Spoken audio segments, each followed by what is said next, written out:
Before completely taking over the franchise, Disney created a character for the Star Wars universe, one still loved and remembered to this day. I am, of course, talking about Captain Rex. No, not that one. The other one. Yeah, him.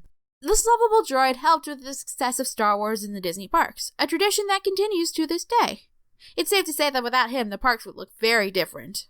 People love him, and we're about to find out why. So, make sure your seatbelt is fastened and pull up on that yellow strap as we learn about Captain Rex together. The Disney parks were undergoing a lot of changes in the 80s. Gone were the days of simple dark rides. Now the people wanted thrill rides and exciting adventures. It was a way to draw in hipper and younger crowds and keep the park relevant for new guests. And in the 1980s, there wasn't a bigger supplier of thrills and excitements out there than Star Wars. So, Imagineering teamed up with Lucasfilms to create an attraction based in the Star Wars universe. It would be a motion simulator, taking guests through some of the most iconic scenes in the series. Sounds simple enough. I mean, show someone Star Wars and ask if they want to fly in an X-Wing or the Falcon. They'll probably say yes. But it needed that extra something. George Lucas suggested that there should be a droid pilot in the vehicles, as a way for the guests to connect with what's going on. You can show all of the amazing visuals you want, but if there isn't something to connect to, no one will care. Lucas wanted a wisecracking Clone Wars veteran named Crazy Harry. Think like a Jungle Cruise skipper. It was Tony Baxter, the ride's director, who suggested the droid should be a newbie. He'd get excited over doing the things that made the guests excited, like diving into the trenches of the Death Star, making him and the attraction more relatable. Rex debuted to the world when Star Tours opened in Tomorrowland in 1987. The ride would be cloned for Tokyo Disneyland, Disneyland Paris, and of course, Disney's Hollywood Studios. Rex, or RX-24, was the pilot of the Starspeeder 3000, making a flight to Endor, his first one ever. After a minor mishap during takeoff, they jump to light speed. They fly past Endor and into a field of comets before finding themselves in the middle of a restricted combat zone. The Starspeeder narrowly escapes destruction before safely making it back to a spaceport.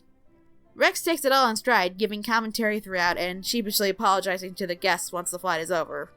Overall, he's a polite and friendly droid. He's eager to talk with humans and eager to do his job. He is a little clumsy and hapless, to say the very least. I mean, his first flight was such a disaster that it could have ended in us dying. However, he loves adventure, diving into the trenches and exclaiming that he always wanted to do this. But why is he so bad at his job? Well, if you looked at the animatronic in the ride, there was a little red tab attached to him. It read, "Remove before flight." Maybe those malfunctions weren't his fault after all. Rex's voice was provided by Pee Wee Herman himself, Paul Reubens. Imagineers considered dozens of actors for the part, among which reportedly included Frank Welker and Billy Barty, but after hearing Reubens' performance in Flight of the Navigator, he was approached and he said yes.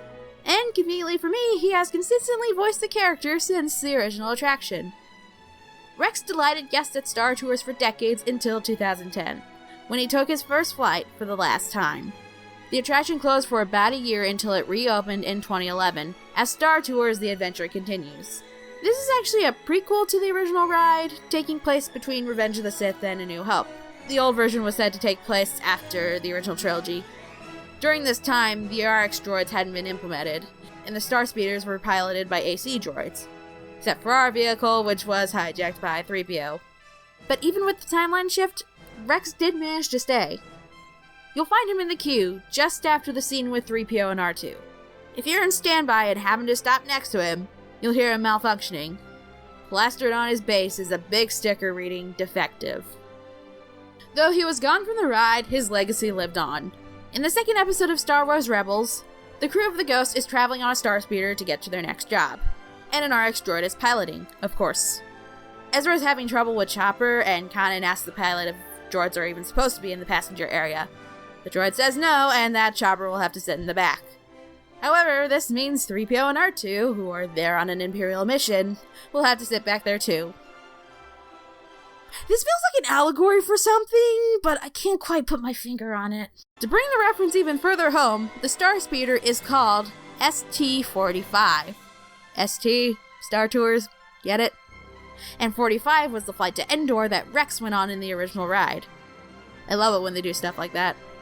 And yes, Rex eventually made his triumphant comeback to the Disney parks when Star Wars Galaxy's Edge opened at Disneyland and Disney's Hollywood Studios. According to the backstory, at some point, he crash-landed on Batuu. He was discovered by Mubo at Droid Depot, given a new coat of paint, and reprogrammed to be a DJ. He was gifted to Okogara to work at her canteen at Black Spire Outpost, where he performs daily to a sellout crowd. Make sure you stick around for his whole performance. As it always does, something doesn't go to plan, and he needs some help to get back on track. He was also given a new identification code, R3X. No, I don't know why they changed it, so don't ask.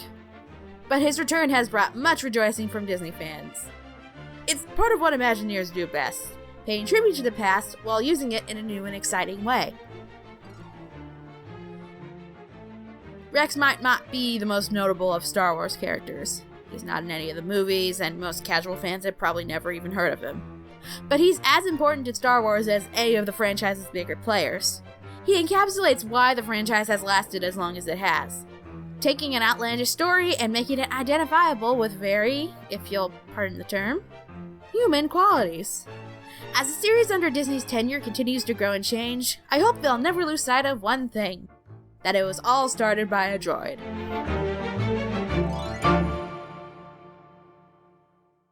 And that concludes the video. Now I'll pass the question off to you. What do you think of Rex and his history? Would you like to see more done with him in the future? Whatever you're thinking, let me know down in the comments.